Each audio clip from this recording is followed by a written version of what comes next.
جی السلام علیکم ویورز، آج ہم بات کر رہے ہیں احتلام، خواب میں ناپاک ہو جانا یا نائٹ فالنگ بھی اسی کو ہی کہتے ہیں۔ اس بیماری کے اندر جو مریض ہوتا ہے وہ عام طور پر فاسد خیالات کی وجہ سے سونے کی حالت میں منی خارج کر بیٹھتا ہے، جو اس کی منی خارج ہو جاتی ہے خصوصی طور پر جبکہ مریض کو جلک یا کثرت جماع وغیرہ سے ذکاوت حس کا مرض ہو چکا ہو یا مرض بہت تنگ کرتا ہے۔ حکمہ کا بیان ہے کہ اگر تندرست انسان، نوجوان یا اکیلا رہنے والا آدمی مہینے میں ایک بار یا دو بار احتلام کا شکار ہو جائے تو یہ کوئی بیماری نہیں ہے۔ ہاں، اگر اس سے زیادہ ہو تو علاج کی فکر کرنی چاہیے۔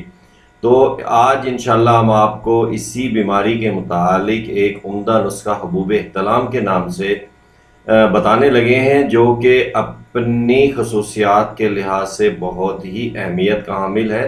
دیکھنے میں یہ چیزیں بہت ہی عام ہیں لیکن فوائد کے لحاظ سے بہت ہی زیادہ قیمتی ہیں۔ تو سب سے پہلے جو چیز ہے مغز تخم توری تلخ اور مغز تخم تمر ہندی، یعنی جسے املی کہا جاتا ہے، افیون خالص۔ تیسری چیز ہو گئی تمام اشیاء جو ہے وہ ہم وزن لینی ہے، خوب باریک پیس لیں انہیں، پیسنے کے بعد گون ٹکر کے اندر گولیاں تیار کر لیں۔ اب آپ نے اس کا استعمال کیسے کرنا ہے، ترکیب استعمال کیا ہے؟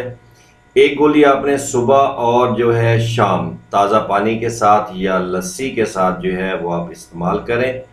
انشاءاللہ اللہ کے حکم سے 2 روز کے استعمال سے جو ہے احتلام کی جو بیماری ہے اس سے چھٹکارا حاصل ہوگا۔ اور اس کے ساتھ ساتھ آپ نے چند ہدایات پر بھی عمل کرنا ہے، جس میں کیا کرنا ہے، آپ نے رات کے وقت جو ہے پانی کم سے کم پینا ہے، اور آپ نے ہمیشہ داہنی کروٹ لے کر سونا ہے۔ غذا زود ہضم استعمال نہیں کرنی، یعنی کہ ایسے غذا آپ نے استعمال کرنی ہے جو کہ جلدی ہضم ہونے والی ہو۔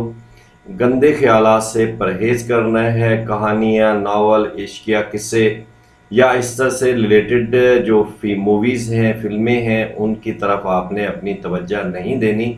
تو انشاءاللہ اللہ کے حکم سے بہت جلد آپ جو ہے اس بیماری سے صحت یاب ہو جائیں گے۔ استعمال کیجئے گا، انشاءاللہ بہت اچھا نسخہ ہے۔ اپنی دعا میں یاد رکھیے گا اور ہمارا چینل سبسکرائب کر دیجیے گا۔ جی السلام علیکم۔